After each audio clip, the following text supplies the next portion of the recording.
All right, so we're back. I'm honestly trying to bang my long form content out because I have like 25 to probably 50 now short form videos that I have to edit. So I'm trying to just get the long form out the way so I can just chill, watch TV, and do my short form. Testing. Let me make sure this is on. Cool. Hi, if you're new here, my name is Candy. Testing. Okay, hi. Hi, if you're new here, my name is Candy. I do a plethora of things on my channel, but on this video, we're going to discuss how I'll be building 10 businesses by the age of 50. I have toyed at the idea. I've made it a thumbnail on this page, but I haven't really gone into detail about how I plan to do that, why I plan to do all the things. So I wanted to make a video.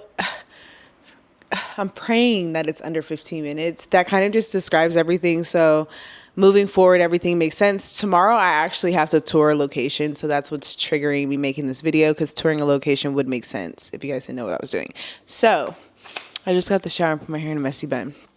So don't mind my hair. All right.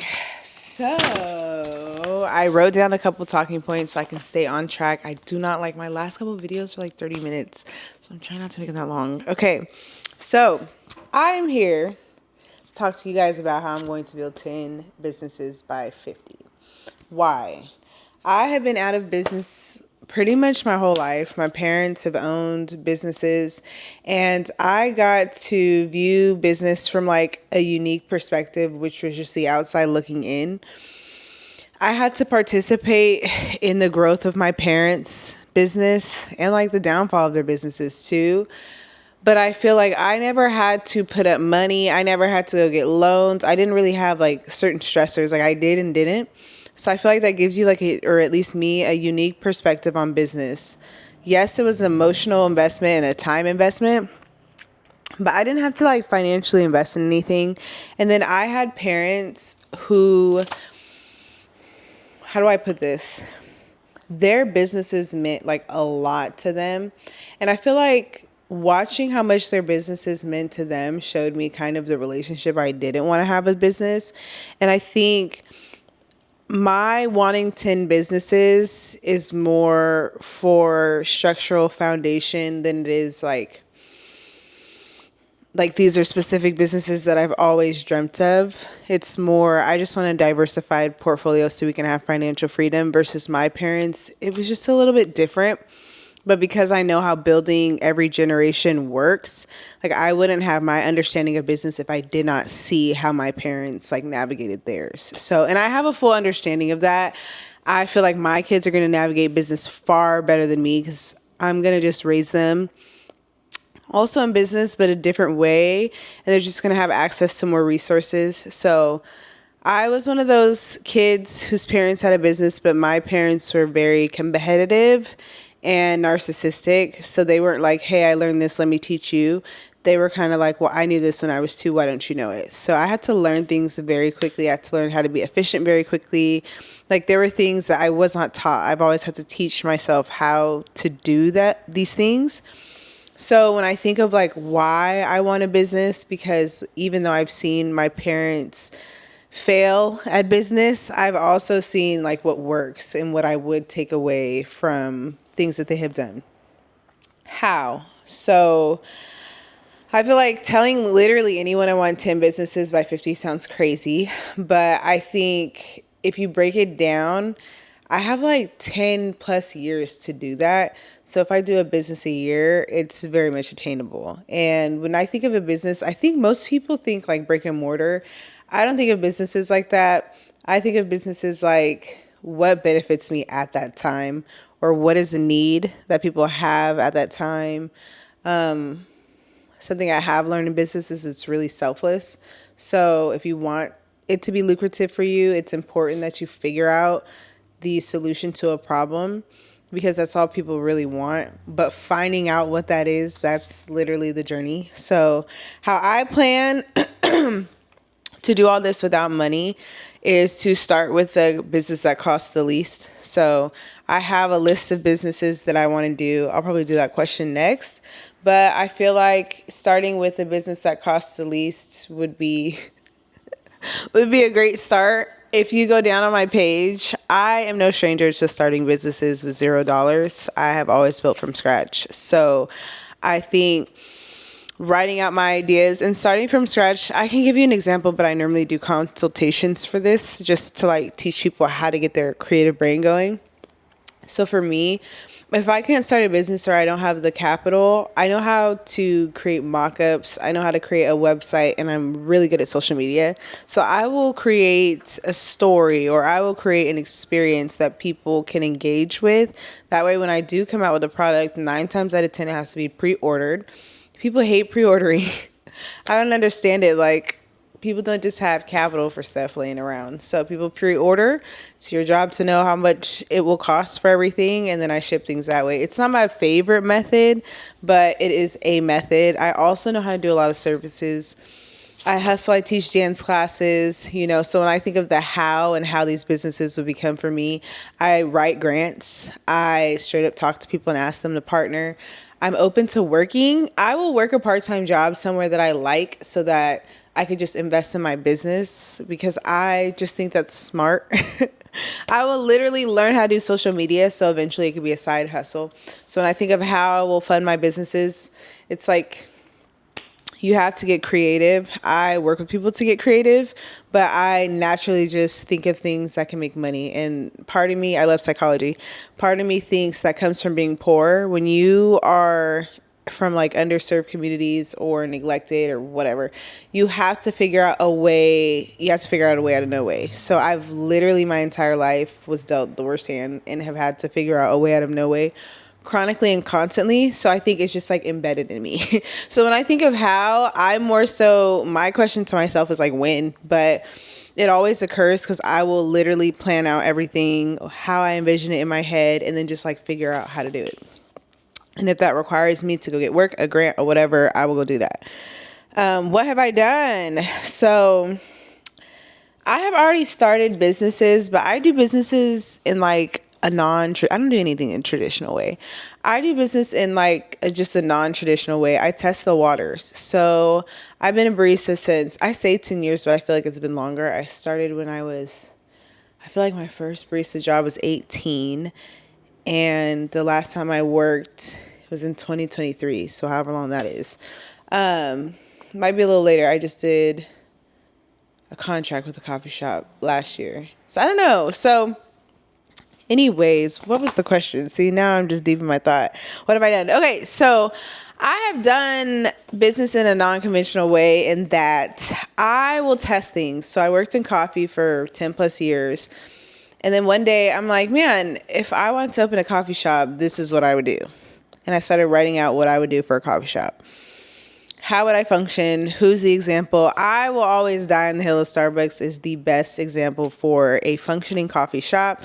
I think their prices are fine given the service that you get. So you'll pay $7 someplace where it takes 10 minutes to get a watered down coffee versus a Starbucks who takes way less time. If they mess it up, they'll give you another one. It's just a good system. So I like how Starbucks has systems that benefit both the customer and the company. And I think that's what it's about.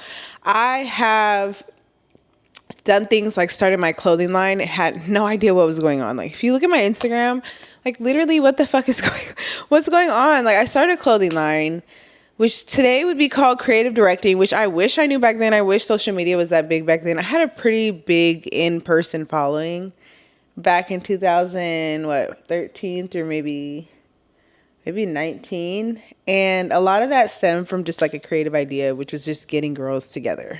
Like I'll post some pictures, but it literally was just getting girls who I thought were pretty together to shoot for a clothing brand that I had that did not exist yet. I have told the story so many times. Like I didn't know that my life would be telling the story, but I literally couldn't afford to make clothes. Like it was insane what I was getting quoted in 2013. And I didn't know that you could print clothes all these different, like now you can print clothes like so many more ways in 2013, but before it was just screen printing. Screen printing is like the most expensive way to make a t-shirt. And that's what I was paying for.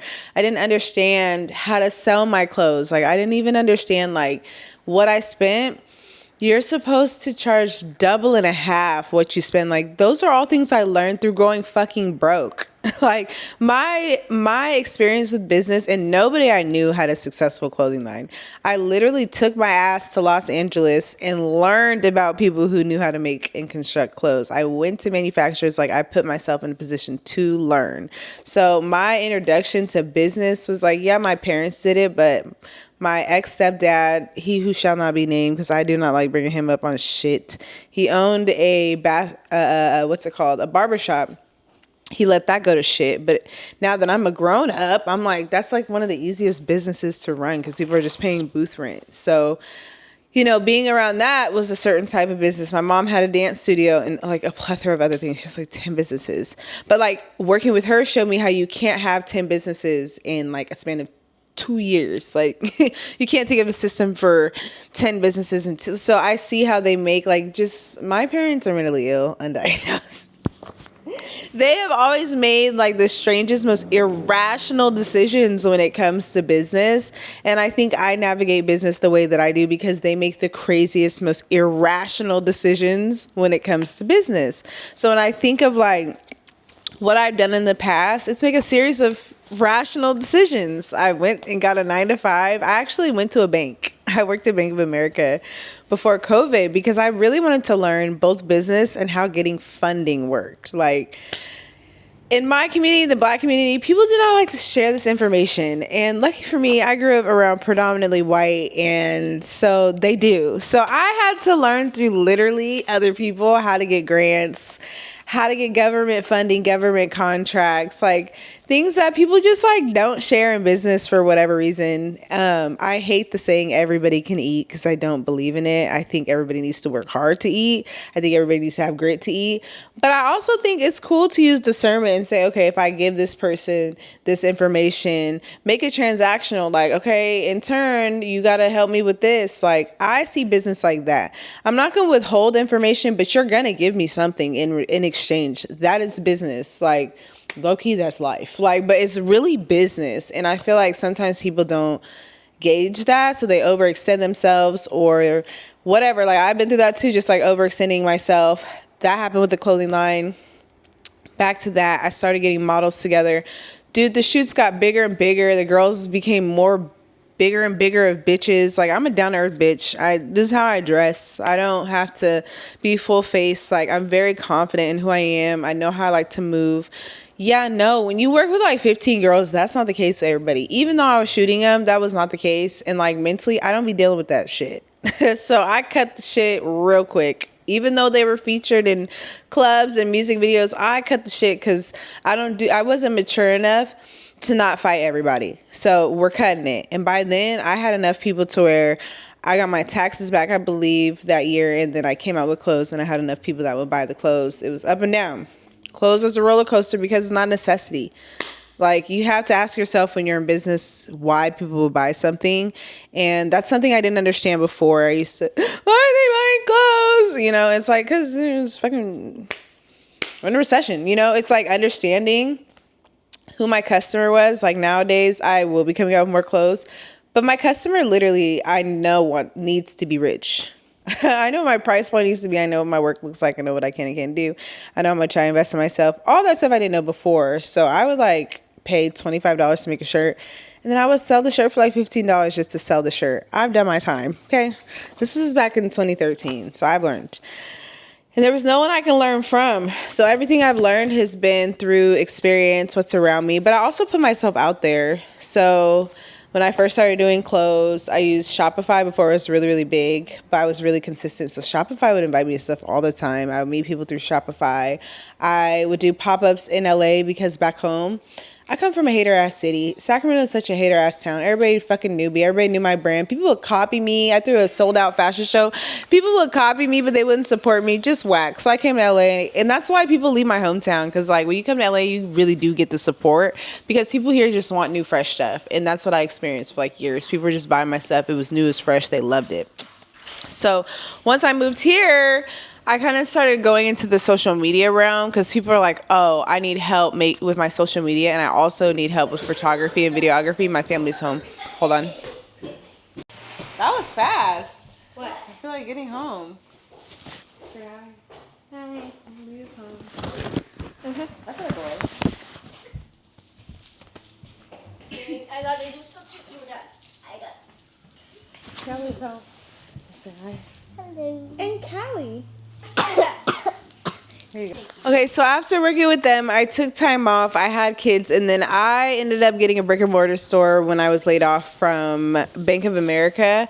I literally am a workaholic, type A, chaotic. I needed something to do. So I ended up getting a space. I needed to still work. I was so mad I was laid off because I felt like I would just rather work. So I ended up getting a space which turned into 2 spaces, and it did well at first. And then I started sewing clothes. Like, I learned how to make patterns. Like, I started sewing clothes, but that got costly. And I did the same method, which was what it costs to make the clothes. You charge double. And I feel like my sales got slow. And one thing with me is I know when to quit. I think sometimes people feel like they just have so much to prove to people. I don't got shit to prove to nobody. So I know when to say when, and I feel like I wasn't going to beg for it to be lucrative. I knew that making clothes and what I was making was great, and I knew if I put myself in an environment like LA where it's just needed, I'll be fine. I'm in an environment in Sacramento where it's just not needed. People don't appreciate this kind of shit. Who cares? So shut that shit down. I'll just sell clothes online like I was doing, which I did. After that, I really started honing in on what I wanted to do, business or fashion, and it boiled down to business. I enjoy the creative processes of business for work than I do fashion, and I feel like I only could have learned that through my 13 years of experience. So like, I dealt with the models, I like the admin part, I like the scouting, I like the shooting, but like, I can make the clothes, but is it something I want to stay up all night doing? Fuck no. Like, no, it's not something I want to do. So in order for me to know what I'm good at, what I can and can't do, what I'll succeed at, I have to know what the fuck I don't want to do. So that is what I have done. I have spent 12 years, 13, 14, 15 years working with people, collaborating and figuring out what my strengths are, honing in on my skills and making sure they just are better than the previous day or the previous shoot or the previous whatever. Okay, last question. What businesses do I want to have? Ooh, hold on. Let me stop and start. Okay, so what businesses do I want to have? So I've really thought of this question a couple of times, like a lot. And I'm going to give like maybe the gist of what I want. But I'm one of those, if I am given the opportunity to have more than 10 businesses, I definitely will. So I'm going to start with something clothing, because clothing is just kind of easy. I'm going to do a rec center. I feel like when I ran away from home and moved out, recreation and community centers helped me the most. So that is a goal of mine, to have a rec center that offers basketball and dance. I do believe they save lives. I want a bookstore. I do library and reading. I don't think it's a lucrative business. So some of this stuff will be passion projects, like just stuff I want to do.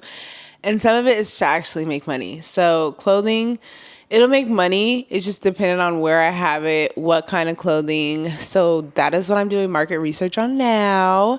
I have an idea of when I want to start certain stuff, because again, I know I want to have this done by the age of 50. So I have to break up like each business per year. So clothing is not something I want to do now, because that is like a business you have to do when you're popular. It breaks my heart sometimes when I see people online like, no one supports me. No. I used to be like that. That's why. But it's like, you literally do have to be popular. Like, people have to have a reason to buy your clothes. Very rarely do they buy it because it's cool. Like, most of the times they buy it because they're influenced by someone else. So clothing for me has to start a little later down the line, when I build my following. A rec center, I feel like that's when I just have disposable income. I already know once I open a rec center, there's going to be so many things I'm going to have to pay for. There's going to be a lot of clearance that I'm going to need. There's going to be a lot of permits that I'm going to need also. So I feel like that's something that I would do later in my career, when I can delegate certain tasks to certain people, but it is something that I want to do. The bookstore is just going to be a costly passion project. That's going to cost me nothing but money, because I'm going to have to pay for the brick and mortar store. I'm going to have to pay for reconstruction of the store and then the inventory of the books. there's really no way to fund a bookstore. Like there's no way to do it so that it's not costly outside of grants. But I'm thinking like if I didn't get grants, the only way would be to save and to pay for that cost. So that's also something I would do closer to the age of 50 when other businesses have already been rocking and rolling and they can like help invest into this business. Off bat, if I open a bookstore, I will be working to make my money back the first like couple months because of depending on how big it is, if it's an indie one, if it's a big one, depending on my inventory, I would be making my money back for the first couple months. A cafe makes money in theory, but I think people are really getting tired of cafes, so I would have to do it in a way that's not traditional. It has to be really creative. That would also be a passion project because it will also cost me a lot of money. I would focus more on an experience than I would the coffee. So I would have good coffee, but I feel like I would focus more on how people felt when they came there than I would like, oh, we get it from Mexico. Like Starbucks goes to Mexico and they have this history. If I'm blessed enough to have the opportunity, yes. But if I'm thinking like, since I don't know anyone that makes coffee beans, I would just go the route of, hey, who's a local, and then kind of figure out how I would navigate that. But a cafe will also cost a lot of money. It will cost a lot of money. So that would be something that I would do probably in my 40s, close to my 50s. A franchise. I would buy a franchise. I think that's just really smart. I think buying a franchise is just really smart because everything is already laid out for you. All the structural blueprint of the business is just laid out. You just have to follow it. And if you don't follow it, you lose the franchise. It's pretty straightforward. Buy-in is pretty much worth it. The best like portfolio that I can explain is like Shaq. Shaq has the most random portfolio, but he invests in literally any and everything. So if I could, I would do the same. If I could own a plethora of McDonald's, Popeyes, Starbucks, all of that stuff, I would, just because they've already created a name for themselves. So the marketing and advertisement is what I'm paying for. When I pay for a franchise, it's something I would not have to do. These places would already promote themselves. So a franchise would be smart. A Subway, like all of that would be smart because these places already have advertising themselves. They already promote themselves. It's not anything that I would have to do per se. It's not any place I would have to be. The product would sell itself so long as it's in a good area with good foot traffic. I would just have to hire people. A magazine, that's a passion project of mine as well. That requires a lot of connects. So I'm currently and have been building I started my magazine years ago actually, and I interviewed a lot of people for it, but getting it published and printed is very costly. So that is actually something I'm working on. I want to make sure that we have magazines that are current. I don't see a lot of magazines that I care for these days. So I want to create something. I'm always into creating things that I just straight up don't see. So if I don't see it, I'm going to create it. An agency, talent agency. Last year, I was asked by like 4 people if I wanted to manage them. And I'm like, oh God, no. At the time, my life was not in a place to manage anyone. I just network and I talk to a lot of people and I have fun. And when I meet people, I'm the type of person that's like, oh my gosh, you and this person would go together so well. I'm still a creative. I just prioritize business a lot. And I feel like it's super unique and cool because I know people from like both sides of things. So last year I was asked to manage a couple of my performer friends because I was finding an opportunity that was paying them. But I was being asked to fulfill these opportunities. I'm like, I don't want to do that. Like, anytime someone asks me to dance, I just be saying no. Don't ask me to dance. Don't ask me to teach. Like, I have to be in the mood for that, or I have to be dead broke wanting to hustle. But if, like, I know people who dance is like a passion for them. So I'd rather hand off that to someone who has a passion for it than me take it just because I could do it. I don't operate like that. So, yeah, I was asked to manage by a couple people. It was overwhelming, kind of. Now I'm in a place where I'm like, I probably still wouldn't do it until maybe next year because there's places that I want to be. The best example I can give you, I read Rich Paul. He's a basketball agent. I read his book. It's called Lucky Me. Hold on. Okay. So this is the book. This is the book. It's my favorite business book ever. But it's by Rich Paul, and he is a sports agent, but his like becoming was just the most non-traditional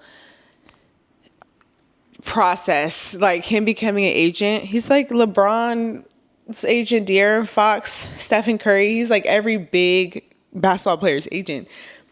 But the league fought really hard to make sure that he wasn't the top agent. And watching and listening to his story, it's a slow, like, it's one of those you have to trust your process, and I very much trust mine. So I feel like the agency is also something that would come into fruition in its entirety in my 40s, because I will have had 10 plus years to network in LA. Like that's not something that just occurs. That's something that I have to work towards. So I know there are little intricate things that I'm going to have to do to build that. And that's also why I made this channel, because I've already started doing stuff. It's just stuff that I have to I have to build this. Like there's no blueprint for me. I make the blueprint. So I have to figure out what everything looks like before I can like execute it, you know? I went on a parking lot. I literally living in LA, there are parking lots everywhere. And it's like, man, how much are these people, because you have to pay for parking everywhere. But it's like, how much are these people really making owning a parking lot? Oh, they're making so much money out here. So I want to own a parking lot. I want to own an event space. I think that I host events so much that eventually that overhead costs for me would just get tiring. So I don't know if I want it to be connected to the rec center or if I want to get my event space first. I'm not going to lie, the event space is probably the first thing I'm going to do, because it's one of those things that I can make money off of. So yes, people can have events, but I can also host events. So it's kind of like a double whammy. When I think of businesses and where to start, I literally will list it out and then figure out cost wise what's going to cost me most, what's going to make me the most, what's worth the risk, what's not. I feel like an event space is like pretty low risk. Most I would have to have is maybe my first month's rent deposit, and then just like immediately have a plan of how I would get people in the space. So, and then I think since the event space is what I want to do, I'm hosting events out here anyway. I'm already planning that, but it's kind of working my community up to my space. So that's kind of what I plan to do, host events out here. But my community that I'm creating will eventually know like, hey, your ticket payments, they're being saved so that we can have our own like space, like, you know. So I want to make sure that that is properly like planned out. But I think I'll probably do the event space first, pretty low cost. Then there, I'll probably host fashion shows, pop-up events. They're not my favorite things to do, so I would likely be very intense about them. I just think they're just really watered down now. So if I do host a fashion show or a pop-up, there would have to be a wow factor to it. So I have to let my brain work on that. I don't like what I'm seeing right now, so I have to create what I want to see, and I don't have that in my brain yet. But I do know small businesses can't always afford to have a brick and mortar store, so pop-ups are necessary, but the overall experience needs to change. I feel like right now it just costs too much to be a vendor, and people price their products too high. So until I can figure out what that solution is, I won't be doing them. I would like to be a book author. I would like my YouTube to take off. I really enjoy talking on YouTube, teaching people. I've taught people my whole life. So in a perfect world, I would do a TED Talk one day. That'd be so fun for me. So keep doing YouTube, keep sharing my journey so that that can happen. And then last but certainly not least, I would like to be an angel investor. So I've built a lot of businesses. To be honest, trauma that I'm surviving is I built my parents' business, my mom's. And in retrospect, I think of how many things, till this day, if you go on her website, it's some shit I thought of. But how I was stripped of resources for my own business by the very people whose businesses I helped grow. But I feel like that's typically how it works in the industry. People will use you until you don't want to be used anymore. So I just don't want to operate like that in business. I don't feel the need to be like, oh, I was treated like shit, so I'm going to treat everybody else like shit. I'm more so like, I would rather teach people, and then like whatever they do with those tools is what they do. And in my last video, I talked about that. Like, I've tried to help move people to LA. If they take it seriously, great. If they don't, there's not anything I can do or say. I don't want to, I work really hard to not be a narcissist. When you build a business, that happens, especially when you build a business with unhealed trauma. So I try to be intentional about what it is that I'm doing. And I try to find some level of peace in what I'm doing, because there's never any balance. There's never, I've already like accepted that my life will never be balanced, but there needs to be peace in there. I might have moments that aren't peaceful, but if I know what I'm doing, we kind of create the peace. So yes, that's where we're at. So tomorrow I tour a location. Now you guys are caught up. Tomorrow I tour my first location here in LA. Actually, tomorrow is not my first location in LA. It's like my third. But the first location that I ever toured, I'm going to start hosting events there in May. This is a second location that I found out about randomly, and the owner just took really well to me. So I think he's going to want my help on some stuff. People own buildings here, but they don't do anything with the buildings. They always need help with what to do with the buildings. So that's where I come in, because I'm like, you could do this. So that's what I'm going to do. I really enjoyed that, though. I really enjoyed that LA. Like, these people own these buildings, but they just are like, I don't know what to do. I'm like, well, pay me and I'll tell you. So that's where we're at. So tomorrow I tour a location. We're going to see what it looks like. If I can do anything, what it's by, it is a couple blocks from the beach, so that's exciting. Oh yeah, I want to own a store on Venice Beach. That's a goal of mine too. I don't know what it's going to be, but I want some on Venice Beach. I love Venice Beach.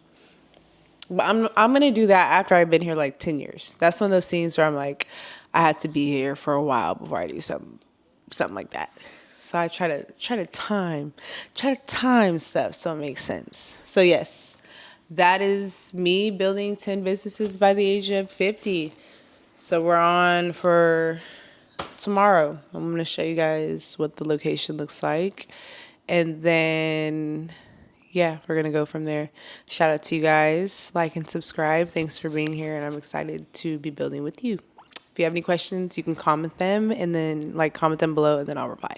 Thank you.